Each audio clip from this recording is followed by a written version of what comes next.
जय हिंद दोस्तों, UPSC easy code में आप सभी का स्वागत है। ये एंशिएंट हिस्ट्री सीरीज की तीसरी लेक्चर है। इसमें हम जैनिज्म और बुद्धिज्म के बारे में बात करेंगे। हमारे चैनल पे एंशिएंट हिस्ट्री की सीरीज पड़ी हुई है। अगर आपने अभी तक के 2 लेक्चर्स को नहीं देखा है, मेरा रिकमेंडेशन है कि आप जाकर के वो दोनों लेक्चर्स भी देखें। पहले लेक्चर में हमने बात किया था इंडस वैली सिविलाइजेशन के बारे में। दूसरे लेक्चर में हमने देखा वैदिक एरा के बारे में, कैसे वैदिक एरा इमर्ज हुआ और धीरे धीरे करके क्या रीजंस हुए कि वैदिक एरा डिक्लाइन होता गया। वैदिक एरा के डिक्लाइनेशन के पीछे का रीजन है वैदिक एरा की सोसाइटी। वुमेन्स की कंडीशन डिटेरियोरेट होने लगी और जो कास्टिज्म वगैरह फैलने लगा, इस वजह से वैदिक एरा धीरे धीरे डिक्लाइन करता गया और जैनिज्म और बुद्धिज्म का राइज हुआ। तो इस लेक्चर में हम जैनिज्म और बुद्धिज्म के बारे में पढ़ेंगे। सबसे पहले हम कुछ पीवाईक्यूज देख लेते हैं, प्रीलिम्स पीवाईक्यूज। तो ये देखिए, which of the following kingdoms were associated with the life of the Buddha. देखिए, क्वेश्चंस तो यहाँ पे दिए हुए हैं, आंसर आपको इसका लेक्चर के बाद मिलेगा। मैं एक एक क्वेश्चंस दिखा रही हूँ, आप पॉज करके क्वेश्चंस देखते जाइए और सॉल्व करिए।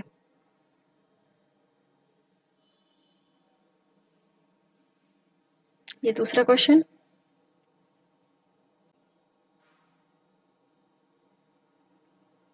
ये देखिए तीसरा, with reference to the religious practices in India, Sthanakvasi sect.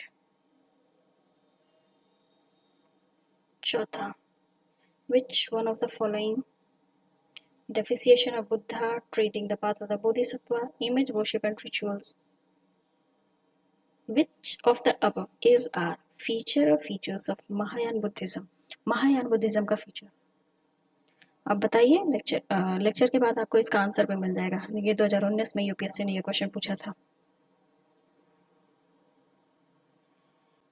ये देखिए question number 5, souls are not only the property of the animal and plant life, but also of rocks, running water, and many other natural objects, not looked as of living by other religious sects.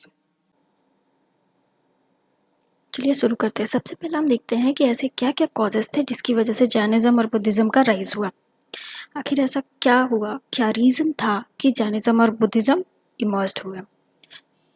Letter वैदिक period में जो rituals और sacrifices थे बहुत ज़्यादा complex थे। लोग मतलब कंफ्यूज्ड हो गए थे। मंत्राज में अलग अलग लोगों की अलग अलग बिलीफ थी। बहुत कंजर्वेटिव सब कुछ हो गया था। उपनिषद बहुत फिलोसफिकल हो गया था, सबको समझ में नहीं आता था।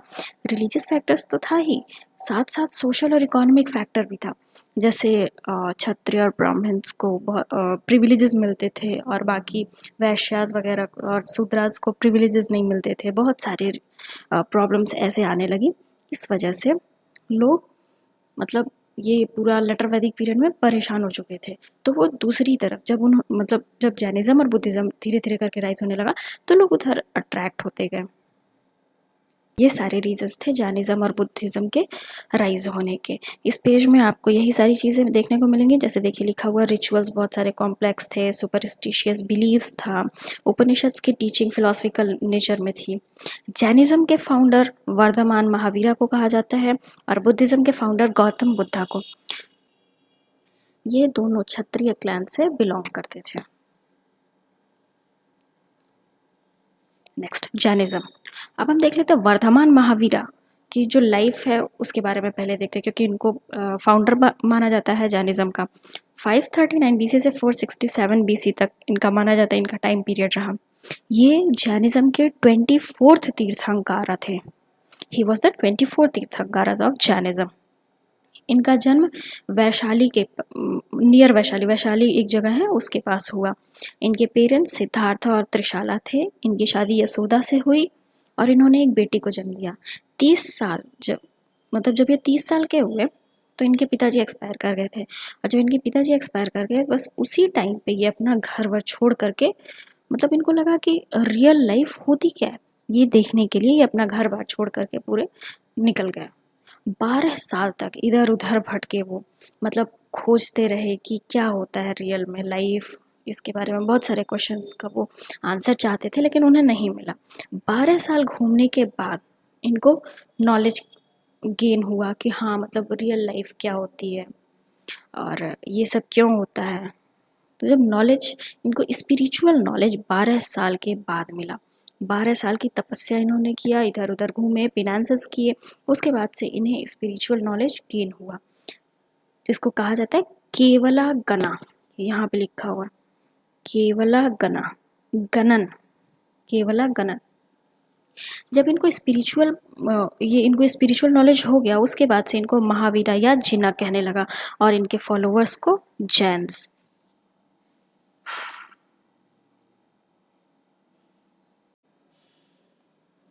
अब देखिए, जब 30 साल के ये हो गए, इनके पिताजी एक्सपायर किए, तब ये रियल लाइफ के बारे में नॉलेज, स्पिरिचुअल नॉलेज घूमने का आंसर पाने के लिए ये घर से निकल गए। 12 साल तक ये इधर उधर घूमे, भटके, बहुत तपस्या किए, तब इन्हें पता चला कि अच्छा ठीक है, तब इनको नॉलेज प्राप्त होगा। फिर जब नॉलेज प्राप्त हो गया, उसके बाद 30 साल तक इन्होंने अपने नॉलेज को फैलाया, स्प्रेड किया। उसके बाद एट द एज ऑफ द 72, 72 साल की उम्र में जाकर के राजगृह में इनकी डेथ हो गई। अब महावीरा की टीचिंग्स, जिसे त्रिरत्नास भी कहते हैं, इनकी 3 प्रिंसिपल्स है जैनिज्म के लिए। इसको याद करने के लिए आप KFC याद कर सकते हैं। KFC तो जानते ही होंगे। देखिए, right knowledge, right faith, right conduct, ये इंपॉर्टेंट है। महावीरा की 3 टीचिंग्स है, 3 प्रिंसिपल्स ऑफ जैनिज्म। KFC से आप याद कर सकते हैं, right knowledge, right faith and right conduct.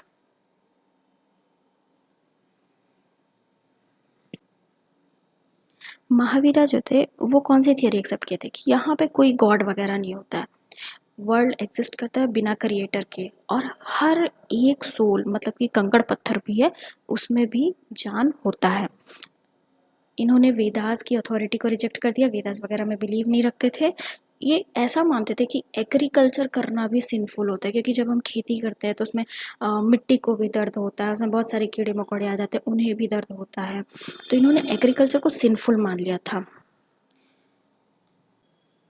इनका ये मानना था कि अगर आप अपनी ज़िंदगी चाहते हैं, ज़िंदगी में रियूनिकेशन चाहते हैं, तो आपको पूरा स्टारवेशन की जो एकदम एक्सट्रीम प्रैक्टिसेस होती है, मतलब खाना ना खाना, सेल्फ टॉर्चर करके आप अपनी ज़िंदगी की जो रियल मकसद होता है उसको अचीव कर सकते हैं।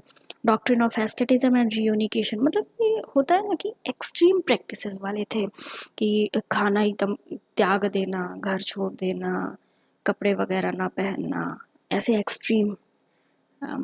एक्सट्रीम सेल्फ टॉर्चर करना, तब अब जाकर के कहीं इस दुनिया से रियूनिकेट हो पाएंगे।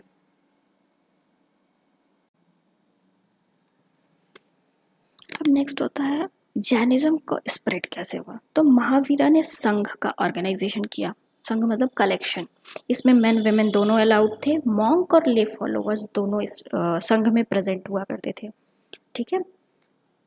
4th सेंचुरी में क्या हुआ, ये लोग ये जैनिज्म जो है गंगा वैली के पास ही ये स्टार्ट यहाँ से हुए थे। तो 4th सेंचुरी में क्या हुआ, वहाँ पे फेमाइन आ गया। तो कुछ मॉन्क्स भद्रबागु के अंडर में कर्नाटका साइड आ गए। ठीक है, और कुछ वहीं पे रह गए। तो जो भद्रबागु के साथ कर्नाटका आ गए, उनको श्वेतंबरास कहने लगे। अब इसको कैसे याद कर सकते, देखिए, ये एक जगह से दूसरी जगह आए, तो ये वैसे तो रह नहीं सकते, तो ये जरूर कुछ कपड़े वगैरह, जो आपने देखा होगा वाइट कलर का ऊपर से शॉल टाइप का डाल लेते हैं, तो ये वैसे शॉल्स वगैरह डालते थे, तो इनको श्वेतंबरा कहने लगा गया।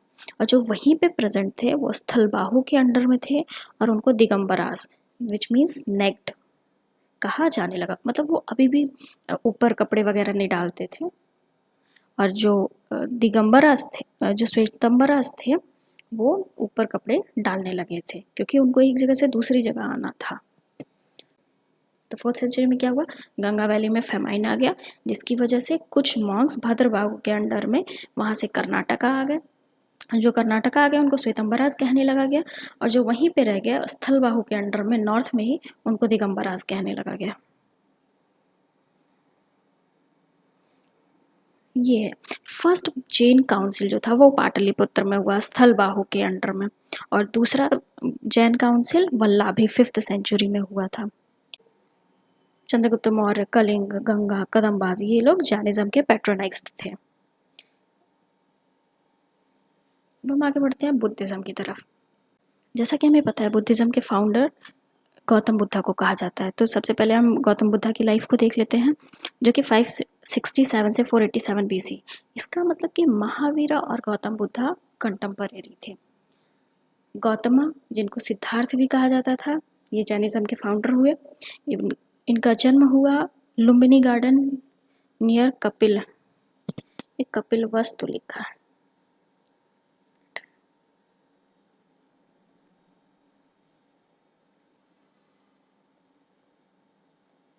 नियर कपिल वस्तु इनका जन्म हुआ।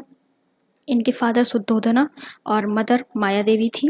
16 साल की उम्र में इनकी शादी हो गई यशोधरा से। इन्होंने एक बेटे को जन्म दिया जिसका नाम राहुल था। ये भी अपना घर 29 ईयर्स की एज में, देखिए हमने देखा महावीरा ने 30 ईयर्स की एज में अपना घर छोड़ दिया, गौतम बुद्धा ने 29 ईयर्स की एज में अपना घर छोड़ दिया। ये 7 साल तक ये भी इधर उधर भटकते रहे, रियल लाइफ का मतलब क्या होता है इसके बारे में खोजते रहे, बहुत सारे टीचर्स से मिले, लेकिन इनको इनलाइटनमेंट नहीं मिला, मतलब इनको जो आंसर चाहिए था वो नहीं मिला। एट लास्ट ये क्या किए, बोधि ट्री जो कि बोध गया में उसके नीचे बैठे और वहाँ तपस्या करना शुरू किए, पिनेंसेस करना शुरू किए। उसके बाद इनको इनलाइटनमेंट मतलब निर्वाणा 35 ईयर्स की एज में जाकर के इनको निर्वाणा मिला और वहाँ से इन्हें बुद्धा कहा जाने लगा। इन्होंने अपना first sermon Sarnath near Banaras में दिया, मतलब ठीक है ये बोधि ट्री के नीचे बैठे पिनेंसेस किए तब तो इनको इनलाइटनमेंट मिला। उसके बाद ये अपना जो सरमन होता है वो दिए कब, कहाँ पे दिए, सारनाथ में near Banaras. At the age of 80 ही डाइड एट कुशीनगर। अपनी लाइफ में बुद्धा ने किस किस जगह पे गए, मतलब अपनी लाइफ में बुद्धा किस किस जगह पे गए और अपने मैसेज को स्प्रेड किए, ये देख लेते हैं, क्योंकि हमने एक क्वेश्चन भी शायद पहले ऐसे देखा। बनारस, राजगृह, श्रावस्ती, वैशाली, नालंदा, पाटलिग्रामा, इन सारी जगहों पे गौतम बुद्धा खुद गए और अपनी टीचिंग्स को स्प्रेड किए। ये सारे कंट्रोवर्सीज थे, जैसे गॉड होते हैं या नहीं होते हैं, सोल, कर्म, रीबर्थ, इन सारी चीज़ों में मतलब पढ़े ही नहीं थे, इन्वॉल्व ही नहीं हुए थे। इनका सीधा सीधा रास्ता था कि हम जैसा कर्म करेंगे वैसा फल हमें मिलेगा। इनका एक चीज़ मानना था, डिज़ायर, मतलब किसी चीज़ की इच्छा ही हर कष्ट का जड़ होता है, हर सफरिंग का रूट जो है वो डिज़ायर ही होता है। तो हमें डिज़ायर को ख़त्म कर देना चाहिए। अगर डिज़ायर ख़त्म हो जाएगा तो हर चीज़ की सफरिंग ख़त्म हो जाएगी। ये डिज़ायर ख़त्म करने के लिए इन्होंने 8 फोल्ड पाथ का एक वो दिया, पॉइंट दिया। इसको याद करने के लिए हम ये ट्रिक बनाए हैं, देख सकते हैं आप, एविल स्कैम, ये ट्रिक है, तो इसको यूज़ कर सकते हैं आप। Right efforts, right view, right intention, right livelihood, right speech, right conduct, right resolve and right mindfulness. ये रहा इनका 8 फोल्ड पाथ, जिससे हम डिज़ायर्स जो हमारी इच्छाएं होती हैं उनको ख़त्म कर सकते हैं। और जब एक बार इच्छा ख़त्म हो गई तो हमारी ज़िंदगी की जितने भी कष्ट हैं, जितनी भी सफरिंग्स हैं वो ख़त्म हो जाएंगी। ये गॉड के बारे में ना ही ऐसा मानते थे कि गॉड प्रेजेंट है, ना ही गॉड एब्सेंस है, मतलब इनके अकॉर्डिंग ऐसा गॉड वाला कोई कॉन्सेप्ट नहीं था कि नहीं गॉड होते ही होते हैं या गॉड नहीं होते हैं। ये इस मैटर पे कुछ बोले ही नहीं थे। इनका सिर्फ कर्मा था, जैसा कर्म करेंगे वैसा फल हमें मिलेगा। ये सोशल डिस्टिंक्शंस, मतलब जो ये वर्ण वगैरह डिवाइडेड था उसके अगेंस्ट थे। ओवरऑल हम ये कह सकते हैं कि Buddhism was a social then religious revolution. आगे बढ़ते हैं। यह था बुद्धिज्म का स्प्रेड कैसे हुआ। अब देखिए हमने जैनिज्म के स्प्रेड में देखा कि मेंस वेमेंस दोनों अलाउड थे और मॉन्क्स ले फॉलोअर्स सब मिल करके करते थे। अब बुद्धिज्म का देखते हैं। बुद्धिज्म में क्या था, डिसिपल्स 2 टाइप के, मॉन्क लेज इसमें थे, मॉन्क ले फॉलोअर्स इसमें भी थे, बट जो संघ बना है उसमें सिर्फ मॉन्क्स ही इन्वॉल्व थे, ले फॉलोअर्स नहीं थे। इस संघ में भी मेन एंड वुमेन दोनों अलाउड थी, कास्ट रेस्ट्रिक्शन नहीं था, उसको कोई भी ज्वाइन कर सकता था। अब बुद्धिज्म के follower Prasenjit, Bimbisara, Ajatashatru and Ashoka. Next बारी आती है बुद्धिस्ट काउंसिल्स की। तो पहला बुद्धिस्ट काउंसिल राजगृह में हुआ अंडर महाकशपा। पहला Buddhist council Rajgriha Mahakashyapa, just after the death of the Buddha. जैसे ही बुद्धा की डेथ हुई वैसे ही फर्स्ट बुद्धिस्ट काउंसिल हेल्ड किया गया राजगृह में महाकशपा के अंडर में। दूसरा बुद्धिस्ट काउंसिल वैशाली में, तीसरा पाटलिपुत्र अशोका के अंडर में, और चौथा कश्मीर में हुआ कनिष्का के द्वारा अंडर द चेयरमैनशिप ऑफ वशोमित्रा। ये इम्पोर्टेंट है। जो चौथा बुद्धिस्ट काउंसिल हुआ था वो कश्मीर में हुआ था, कनिष्का के द्वारा करवाया गया था, और इसमें जो चेयरमैन थे वो वसुमित्रा थे, चेयरमैनशिप वसुमित्रा की थी। इसमें क्या हुआ, एक नया स्कूल ऑफ बुद्धिज्म आया जिसको महायान बुद्धिज्म कहते थे। अब जो पहले वाले थे वो हीनयान, महायान वाले क्या मानने लगे कि आइडल वर्शिप वगैरह को ज़्यादा वो करने लगे थे। बुद्धिस्ट टेक्स्ट को कलेक्ट किया गया, कंपाइल किया गया बुद्धा के डेथ के अप्रॉक्स 500 साल के बाद। बुद्धा की जब डेथ हुई उसके अप्रॉक्स 500 साल के बाद बुद्धिस्ट टेक्स्ट को कलेक्ट और कंपाइल किया गया, जिसको त्रिपिटिकास कहा जाने लगा। नेमली सुत्त त्रिपिटिकास, विनय त्रिपिटिकास, अभिनंदम त्रिपिटिकास। पाली लैंग्वेज में ये लिखा हुआ था। यहाँ से इससे हमें ये पता चलता है कि बुद्धिज्म मतलब बुद्धिस्ट के टाइम पे क्या था, पाली लैंग्वेज भी प्रमोट किया गया। अब नेक्स्ट बारी आती है कि ऐसा क्या हुआ कि बुद्धिज्म धीरे धीरे डिक्लाइन करने लगा। सबसे पहले ब्राह्मणिज्म, वैष्णविज्म, शैविज्म, ये सारी चीज़ें राइज करने लगी। महायान बुद्धिज्म का जब बर्थ हो गया तो उसके बाद क्या हुआ, आइडल वर्शिप, ऑफरिंग्स, इन सब पे जब लोग करने लगे तो यह धीरे धीरे बुद्धिज्म का जो इम्पैक्ट है वो डिक्लाइन करने लगा। और तीसरा रीज़न माना जाता है 5th और 6th सेंचुरी में हुन इन्वेजन जो हुआ। हुन्स का इन्वेजन बुद्धिज्म के डिक्लाइन की ओर हमें ले जाता है। बुद्धिज्म का बहुत ज़्यादा कंट्रीब्यूशन रहा है कल्चर की तरफ भी। इंडियन कल्चर में बहुत ज़्यादा कंट्रीब्यूशन रहा है बुद्धिज्म का। देखते हैं कैसे, जैसे कि आर्ट एंड आर्किटेक्चर में, जैसे सांची स्तूपा, बरहुत स्तूपा, गया में। चैत्यास और विहारास, ये देख लीजिए। चैत्यास का मतलब जहाँ पे ये लोग वर्शिप करते थे, वर्शिप प्लेसेस, और विहारास का मतलब रेस्टिंग प्लेसेस। ये लोग बहुत एजुकेशन को भी प्रमोट किए through residential universities. Residential universities का मतलब हम कह सकते हैं जैसे आज के टाइम में है कि कैंपस होते हैं जिसमें लिविंग एरियाज़ भी होता है और स्टडी एरियाज़ भी होता है। तो जैसे तक्षशिला, नालंदा, विक्रमशिला, ये सारा ये लोग प्रमोट किए। और इन्होंने इंडियन कल्चर को अदर पार्ट ऑफ एशियाज़ में भी, जैसे हम कह सकते हैं कम्बोडिया वगैरह, म्यांमार, चाइना, इन सब एरियाज़ में भी इन्होंने स्प्रेड किया। तो ओवरऑल इस लेक्चर में हमने क्या देखा, जैनिज़्म के बारे में और बुद्धिज़्म के बारे में। जैनिज़्म के क्या क्या अपने पॉइंट्स थे, बुद्धिज़्म के अपने पॉइंट्स। जैसे जैनिज़्म में था कि वो गॉड को मानते थे, गॉड एग्जिस्ट नहीं करते हैं, और हर छोटी छोटी चीज़ों में सोल वगैरह प्रेजेंट है। बट बुद्धिज़्म का ऐसा कोई कॉन्सेप्ट नहीं था। बुद्धिज़्म गॉड को ना ही मानते थे, ना ही उनके अगेंस्ट होते थे। वीडियो में इतना ही। अब हमने जो क्वेश्चंस देखा था स्टार्टिंग में, उसके आंसर्स आप देख लीजिए।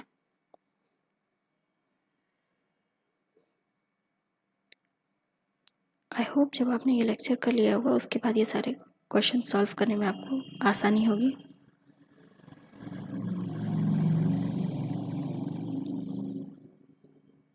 Thank you so much. अगर आपको ये वीडियो पसंद आया हो तो please like, share and subscribe करें और हमारे चैनल पे जाकर के पूरी सीरीज़ देखें।